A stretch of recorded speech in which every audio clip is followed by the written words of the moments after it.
vachatonditi murambiwa. Zviri kwere moyo wangu mboga, tambisa nodo temberiri. Ndozvanoita kaguta kuputsa dura, moyo anosiya semura, siya kanyura, uchicha chipindura, kusiya ndivhura. Ndozvanoita kaguta kuputsa dura, moyo anosiya semura, siya kanyura, uchicha chipindura, kusiya ndivhura. Kwaiva kunyepa here pawaiti kusvika mukufa, tapesana pasina afa. Kwaiva kunyepa here pawainditi ndokuda, dai ndakakuka ndampa. Wakandisiya ndakatemba, ndichiti akambondireka, ndakaperera kandichinjira sewedha, apa kandisiya ndeka.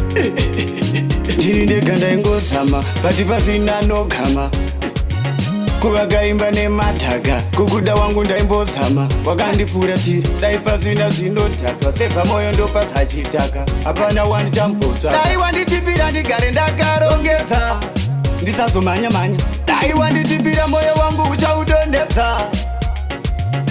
Dai wandiudza fe, wandigadzika pacheya, woti baba mwana muri kufamba muchipfimba mugwagwa, muri kuimba mugwagwa, muri kudhakwa, muri kurwa, kwete kungoropodza zvisina maturo, nekuti mukusasisa ndo mukuvhurika. Kwaiva kunyepa here pawaiti kusvika mukufa, tapesana pasina afa. Kwaiva kunyepa here pawainditi ndokuda, dai ndakakuka ndampa. Wakandisiya ndakatemba, ndichiti akambondireka, ndakaperera kandichinjira sewedha, apa kandisiya ndeka.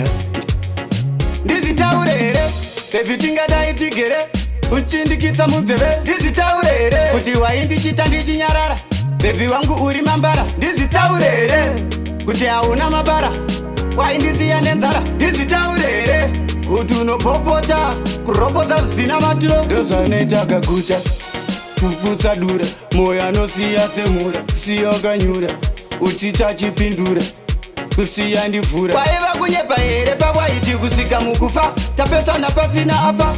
Kwaiva kunyepa here pawainditi ndokuda, dai ndakakuka ndampa. Wakandisiya ndakatemba, ndichiti akambondireka, ndakaperera kandichinjira sewedha, apa kandisiya ndeka.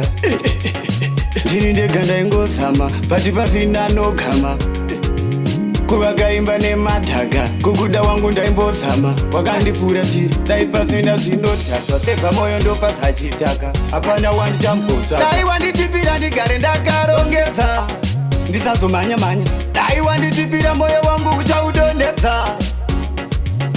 Dai wandiudza fe, wandigadzika pacheya, woti baba mwana muri kufamba muchipfimba mugwagwa, muri kuimba mugwagwa, muri kudhakwa, muri kurwa, kwete kungoropodza zvisina maturo, nekuti mukusasisa ndo mukuvhurika. Kwaiva kunyepa here pawaiti kusvika mukufa, tapesana pasina afa.